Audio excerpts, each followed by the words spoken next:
কথায় আছে যে দৃষ্টি অত্যন্ত কঠোর হয়, অত্যন্ত শক্তিশালীও হয়। কথায় আছে যে কারোর উপর যদি কুদৃষ্টি পড়ে তাহলে তার বিনাশ কেউ আটকাতে পারে না। এই যে কুদৃষ্টি, এর উপাচারও আমাদের কাছে রয়েছে। যখন আমরা বাড়ি নির্মাণ করি তখন একটা কালো মুখোশ লাগাই, যাকে রক্ষা কবচ মনে করা হয়, কুদৃষ্টি থেকে বাঁচার জন্য। যখনই কোনো বাচ্চা বাইরে যায় তখন তার মাথায় আমরা একটা কাজলের টিপ পরিয়ে দিই, কুদৃষ্টি থেকে বাঁচার জন্য। অর্থাৎ এই সংসারে কুদৃষ্টি থেকে বাঁচার উপাচার রয়েছে। উপাচার যদি কিছুর না থেকে থাকে তাহলে তা হলো দৃষ্টিভঙ্গির। যদি আপনার দৃষ্টিভঙ্গি অনুচিত হয় তাহলে আপনার পতন কেউ আটকাতে পারবে না। না পারবে কালো মুখোশ, না কালো টিপ, না স্বয়ং ঈশ্বর। সেই জন্য নিজের দৃষ্টিভঙ্গি শুভ করে তুলুন, সব কিছু শুভই হবে। আসুন আমার সাথে ভালোবেসে বলুন, রাধা রাধা।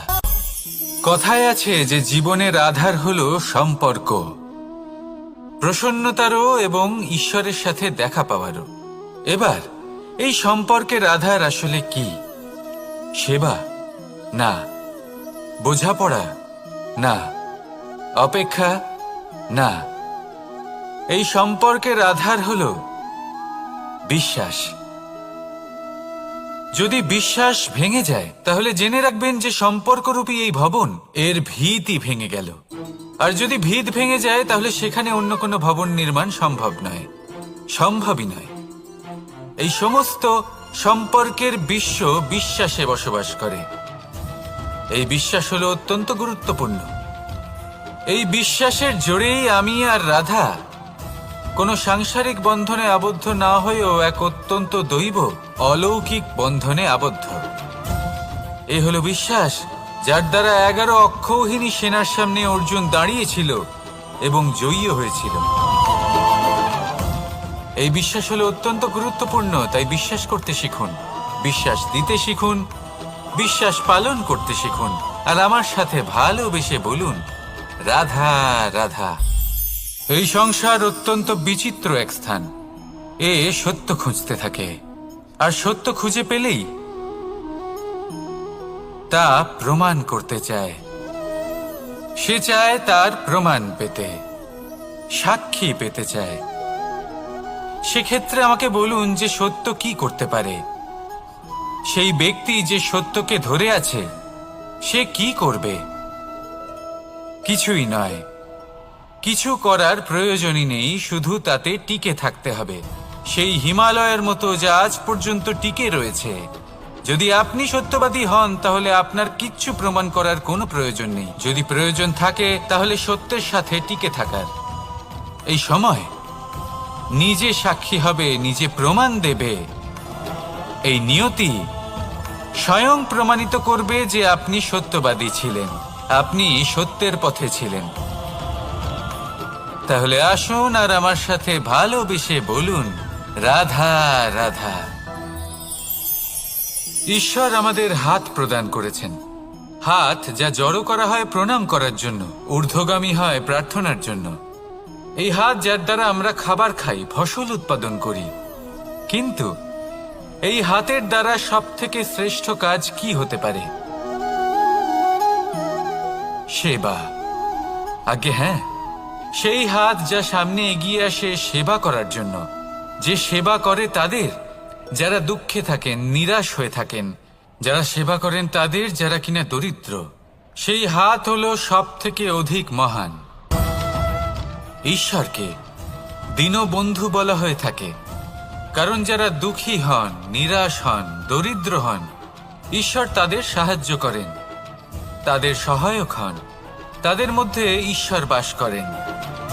তাই আপনারা যদি এটাই করেন, যারা দুঃখে আছেন, নিরাশ হয়ে আছেন, যাদের সাহায্যের প্রয়োজন রয়েছে, যদি আপনি তাদের সাহায্য করেন তাহলে আপনি এমন এক চৈতন্য লাভ করবেন যে আপনি তৃপ্ত হয়ে উঠবেন। তাহলে সবার সেবা করুন আর আমার সাথে ভালোবেসে বলুন, রাধা রাধা। ভয়। জীবনে আমরা কোন কোন বিষয়ে ভয় পাই? কোনো মানুষকে হারানোর ভয়, কোনো মানুষ, কোনো সম্পর্ককে হারানোর ভয়, অর্থহানির ভয়, সময়হানির ভয়। এবার বিষয়টা হলো, এই ভয় কখনো আমাদের কোনো লাভ করে না। এটা সবসময় আমাদের পিছনে ঠেলে আর নিচু স্তরে নামিয়ে দেয়, কখনোই আমাদের উত্থানের কারণ হয় না। তাই জীবনে যদি কোনো ভয়ের কারণ থাকতেই হয়, তা শুধুই এটা যে মানুষের কথা ভাবতে ভাবতে, সম্পর্কগুলিকে হারানোর ভয়, মানুষকে হারানোর ভয়, সবার মন রাখতে রাখতে আপনি যেন নিজেকে, নিজের ভাবনা চিন্তাকে না হারিয়ে ফেলেন। যদি এরকম হয়, যদি সকলের মন রাখতে রাখতে আপনি নিজেই নিজেকে হারিয়ে ফেলেন, নিজের ভাবনা, নিজের লক্ষ্য, নিজের মন্তব্যকে হারিয়ে ফেলেন, তাহলে সংসারে যতই যাই হয়ে যাক না কেন, প্রসন্নতা লাভ করবেন না। তাই রক্ষা তাকেই করুন যে আপনাকে রক্ষা করে, আপনার মানসিকতা, আপনার ব্যক্তিত্ব, আপনার লক্ষ্যকে রক্ষা করে। আর যদি কোনো বিষয় ভীত হতে হয়, তবে আপনি যেন নিজের উদ্দেশ্যের থেকে দূরে না চলে যান। তাহলে আসুন আর আমার সাথে ভালোবেসে বলুন, রাধা রাধা। সময় একটু একটু করে কেটে যায়, একটু একটু করে নিকটে আসে।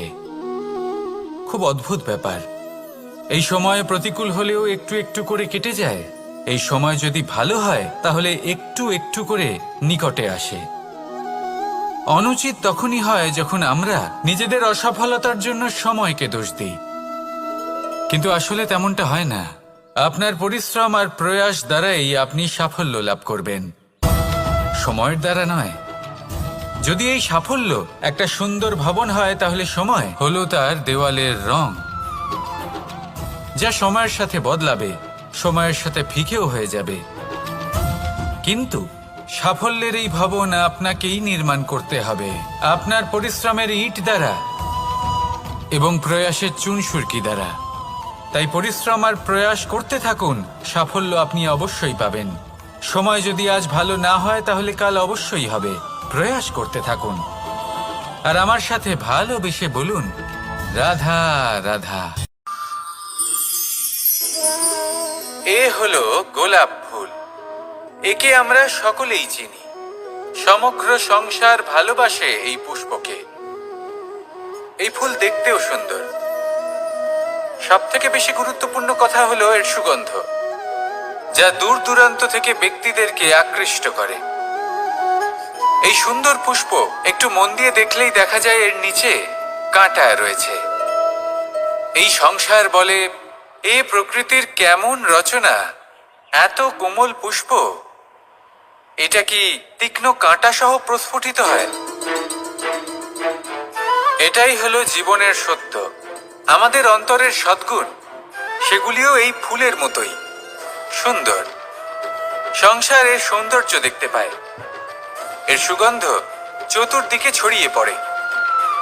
কিন্তু এই সদ্গুণ জাগ্রত করে তোলার জন্য কঠোর পরিশ্রম করতে হয়, প্রতিনিয়ত চেষ্টা করে যেতে হয়। তাই জন্য যদি আপনি জানেন আপনার পথ উচিত, কিন্তু তা কাঁটায় পরিপূর্ণ, তাহলে থামবেন না, চলতে থাকুন। একবার যদি অন্তরের সদ্গুণ জাগ্রত হয়, তাহলে এই সংসার এই সৌন্দর্য দেখবে আর সুগন্ধে আকর্ষিত হয়ে আপনার কাছে আসবে। এই মন, এই জীবন প্রসন্ন হয়ে বলবে, রাধা রাধা।